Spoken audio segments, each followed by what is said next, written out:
दोस्तों अभी हम हैं महाकुंभ में और महाकुंभ में लोग विदेश भारत ही नहीं अपितु विदेशों से भी आकर महाकुंभ मां गंगा की गोद में डुबकी लगाने के लिए श्रद्धालु आतुर हैं। इसी कड़ी में हमारे साथ महाराज जी जुड़े हैं, उनसे बहुत सारी बातें करेंगे कि महाकुंभ का क्या महत्व होता है, जो श्रद्धालु आ रहे हैं महाकुंभ में उनको क्या लाभ मिलेगा और ये जो महाकुंभ लगा है अभी इस बार अब कब लगेगा, ये महाकुंभ अब हम कब देख पाएंगे। महाराज जी से बहुत सारी बातें करेंगे, किस अखाड़े से हैं, किस आश्रम से है, सारी बातें करेंगे। बहुत सारी चीज़ें जो हमको नहीं पता है, आपको नहीं पता है, वो शायद महाराज जी के श्रीमुख से हमें सुनने को मिले। जो आपको न पता वो भी चीज़ें शायद आपको इस वीडियो में पता चल जाए, तो वीडियो को पूरा ज़रूर देखिएगा और वीडियो अच्छा लगे तो चैनल को सब्सक्राइब जरूर करिएगा। सबसे पहले महाराज जी आपको सीताराम। सीताराम। महाराज जी सबसे पहले हम जानना चाहेंगे कि आप किस अखाड़े से या किस आश्रम से? जी वैसे हम श्रीधाम वृंदावन से हैं। अच्छा। श्री बालकृष्ण भगवान के भक्त हैं। अच्छा। यहाँ हमारे आश्रम का अखाड़ा भी लगा हुआ है राधा वल्लभ संप्रदाय का। और ये जो कुंभ है ये पूर्ण कुंभ है। अच्छा। कुंभ 3-4 प्रकार के होते हैं, अर्ध कुंभ होता है, कुंभ होता है, पर जब 12 बार पूर्ण कुंभ हो जाता है तो उसके बाद एक बार महाकुंभ आता है जी। और ये महाकुंभ 144 साल में आया है। अच्छा, अभी ये जो महाकुंभ लगा है ये महाकुंभ फिर से 144 साल बाद आएगा। तो जो श्रद्धालु इस महाकुंभ में माँ गंगा की गोद में डुबकी नहीं लगा पा रहे हैं, आप सभी से निवेदन करता हूँ कि आप सभी इस महाकुंभ में जरूर आएँ और माँ गंगा की गोद में डुबकी लगाकर अपने पापों को, हालांकि लोग बोलते हैं कि गंगा में स्नान करने से पाप धुलता है, वो तो एक थॉट होती है लोगों की। हालांकि अभी का जो उत्साह है, अभी का जो मोटिवेशन है, क्योंकि हम लोग प्रयागराज से ही हैं, हमेशा आते रहते हैं माँ गंगा की गोद में जो है स्नान करता है आदमी, लेकिन अभी की जो थॉट है, जो मोटिवेशन है जो लोगों का, ये है कि क्योंकि सोच बहुत ज़्यादा वो होती है ना कि अभी जो माहौल है महाराज जी, ये माहौल ही बहुत बड़ी चीज़ है, क्योंकि ये माहौल हर समय नहीं मिलता है। देखिए विज्ञान ने भी ये स्वीकारा है कि दवा खाने के बाद अगर हम ये ना स्वीकारें कि ये दवाई हमें फ़ायदा नहीं करेगी तो दवाई फ़ायदा नहीं करती है। वैसे गंगा में स्नान करने की एक विधि है। आजकल लोग जाते हैं शौच आदि करके सीधे गंगा में डुबकी लगा देते हैं, परंतु ये सही तरीका नहीं है। पहले आप स्नान करिए, शरीर शुद्ध करिए, तब मन को शुद्ध करने के लिए गंगा आदि यमुना आदि में डुबकी लगानी चाहिए। और आप अयोध्या जाते हैं तो वहाँ आपको सरयू मिलेंगी, आप चित्रकूट जाएंगे वहाँ आपको मंदाकिनी मिलेंगी, वृंदावन जाएंगे वहाँ आपको यमुना मिलेंगी। परंतु यहाँ ऐसी कृपा है ठाकुर जी की, ऐसी कृपा है तीर्थ की कि आपको यमुना, गंगा और सरस्वती तीनों की त्रिवेणियों का स्नान करने का भी अवसर मिलता है। और कुंभ आदि जो ये महापर्व हैं, ये वो स्थान है जहाँ अन्यत्र समय में कोई नहीं दिखाई देता दूर दूर तक, पर आज ऐसा लग रहा है जैसे एक तरफ से लोग यहीं बसे हुए हैं। तो ये तीर्थ है, कुंभ है। ये जो कुंभ इस बार 144 वर्ष में पड़ा है महाकुंभ, ये इस पीढ़ी के बस की तो बात नहीं है कि अगला देख ले। इस समय जिसका जन्म हुआ है, अभी क्या 20 साल बाद भी जिसका जन्म होगा वो भी नहीं देख पाएगा।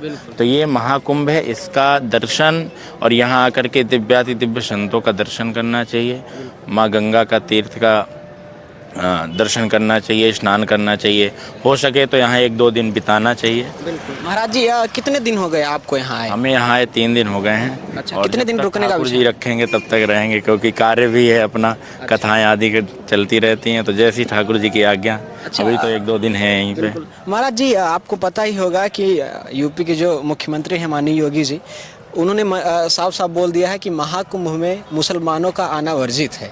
इस बात से आप कितना सहमत हैं? देखिए इस बात को लोगों ने आधी सुनी है, इस बात को पूरा सुना ही नहीं। उनका कहना है और हमारा भी यही मानना है कि अगर हमें किसी भी चीज़ को लेकर के असुविधा है या मन में एक डाउट है कि ये अशुद्ध हो सकती है, तो उसे हम क्यों स्वीकारें।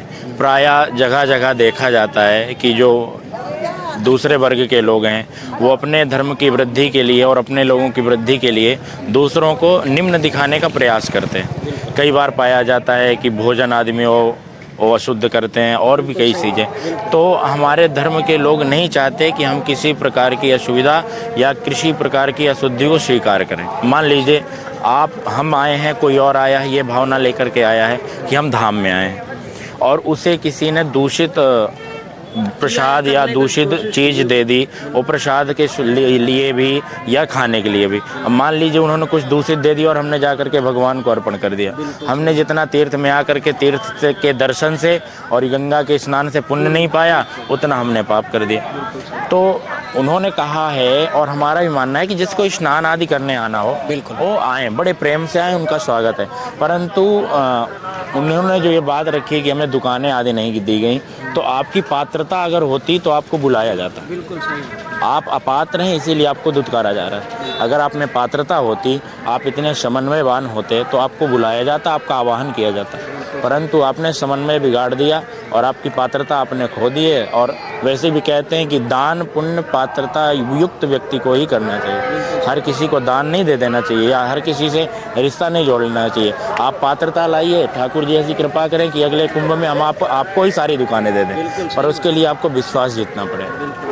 अच्छा महाराज जी, आप शायद बागेश्वर धाम सरकार के बारे में सुने होंगे। हाँ, बागेश्वर धाम सरकार का भी एक एजेंडा हमने देखा, यूट्यूब पे हमने वीडियो देखी कि वो महाकुंभ में आ रहे हैं 22-23 तारीख को। तो उनका एक एजेंडा भी उन्होंने बोला कि हम एक एजेंडा के साथ चलेंगे कि हिंदू जगाओ हिंदुस्तान बचाओ। इस बात से आप कितना सहमत? आज से बहुत समय पूर्व अगर आप जाएंगे तो जो आज पाकिस्तान कहा जाता है, बांग्लादेश कहा जाता है, उसके बाद भूटान, म्यांमार आदि कई देश, वर्मा आदि ऐसे देश हैं जो पहले भारत थे और वहाँ पूर्ण रूप से हमारे हिंदू वैदिक सनातन धर्म का ही उत्थापन था। परंतु आज का समय है कि जहाँ जहाँ मुस्लिम बाहुल्य देश हैं, आज वो युद्ध की कगार में बैठे हुए। जो कहते हैं वो हमारे शरीयत के हिसाब से चलना, तो जहाँ शरीयत लागू है वहाँ भी वो लोग अच्छा नहीं है कर रहे हैं, वो युद्ध कर रहे हैं, आपस में युद्ध कर रहे हैं, वो भाई भाई लड़ रहे हैं। परंतु भारत का जो इतिहास है, हमारा सनातनियों का जो इतिहास है, आज तक भारत ने किसी पर पहले आक्रमण नहीं किया। आज से अगर आप त्रेता द्वापर तक भी चले जाएंगे तो भारत ने प्रारंभ युद्ध का कभी नहीं किया। हमारे अंदर एक भावना हमें बचपन से सिखाया गया कि सर्वे भवन्तु सुखिनः, सर्वे सन्तु निरामया, सर्वे भद्राणि पश्यन्तु मा कश्चित् दुःखभाग् भवेत्, और हमने इसी मार्ग को पकड़ा। परंतु लोगों ने भावना ही नहीं रखी। उन्होंने यही भावना रखी कि मैं ही सदा सुखी रहूं, मेरे कार्य से ही सबकी हो। महाराज जी, हमने यूट्यूब पे बहुत सारी वीडियो ऐसी देखी कि बागेश्वर धाम का महाकुंभ में कुछ ऐसे साधु लोग हैं, कुछ ऐसे संत हैं जो विरोध कर रहे हैं, उनके विचारों को चाहे उनका जो एजेंडा है उनका विरोध कर रहे हैं। तो उनके बारे में आप क्या बोलेंगे? देखिए, जैसे एक घर होता है, घर में मम्मी भी खाना बनाती हैं, बहन भी बनाती हैं, भाभी आदि भी होती है, वो भी बनाती है, पर ज़रूरी नहीं है कि आपको सबका भोजन पसंद है। सही है। ठीक है, रास्ते पर गाड़ियाँ सब चलती हैं, कोई 30-40 की स्पीड से चलती, कोई 70-80 और कोई 120 पर। किसी के विचारधारा अलग है। सही बात। देखिए, कोई राम की भक्ति करके वहीं जाना चाहता है, कोई कृष्ण की भक्ति करके जाना चाहता है, कोई शिव की करना चाहता है। हमने देख लिया कि शांति से कुछ नहीं प्राप्त होने वाला। शांति की स्थिति ये है कि लोग हमारा ही छीनने को तैयार हैं। तो अगर हमारी विचारधारा बदलने से हमारा कल्याण हो सकता है, लोगों का कल्याण हो सकता है, तो करना चाहिए। देखिए, यद्यपि जो शास्त्र विरुद्ध है उसका विरोध होना चाहिए। वो कार्य चाहे शंकराचार्य करे, चाहे महामंडलेश्वर करे, चाहे ब्राह्मण करे, चाहे अन्य कोई करे, जो शास्त्र के उपयुक्त नहीं उसका विरोध होना चाहिए। पर जो शास्त्र में रह करके अपनों की ही बात करता है, वो उसको स्वीकारना चाहिए। और फिर अपनी अपनी भावनाएं भी किसी के मन में हो सकता है, उन्होंने ऐसी कोई बात कही हो कि विरोध करने वाले को ऐसा लगा हो कि हमें विरोध करना चाहिए, वो स्वतंत्र है, वो करें भाई। जो उनके पक्ष में है वो उनका पक्ष करेंगे, जो उनके पक्ष में नहीं है वो उनका पक्ष है। महाराज जी, एक अंतिम सवाल आपसे कि इस महाकुंभ में जो श्रद्धालु, जो लोग अभी नहीं आ पाए हैं या नहीं आ रहे हैं, उनके लिए क्या करना चाहेंगे? देखिए, पहली चीज़ तो प्रयास करिए कि कुंभ में आकर के स्नान करिए। नहीं तो फिर शास्त्रों का ही एक वाक्य है कि गंगा गंगेत यो ब्रूयात योजना नाम सतैरपि। जो 100 योजन दूर से भी गंगा गंगा कह करके प्रणाम करता है और अपने ऊपर साधारण जल को अपने ऊपर ये डाल करके स्वीकारता है कि ये गंगा जल है, तो सिर्फ गंगा गंगा कह देने मात्र से गंगा उसका कल्याण कर देती है। परंतु श्रद्धावान लभते ज्ञानम, जिसके अंदर श्रद्धा है वही प्राप्त कर सकते।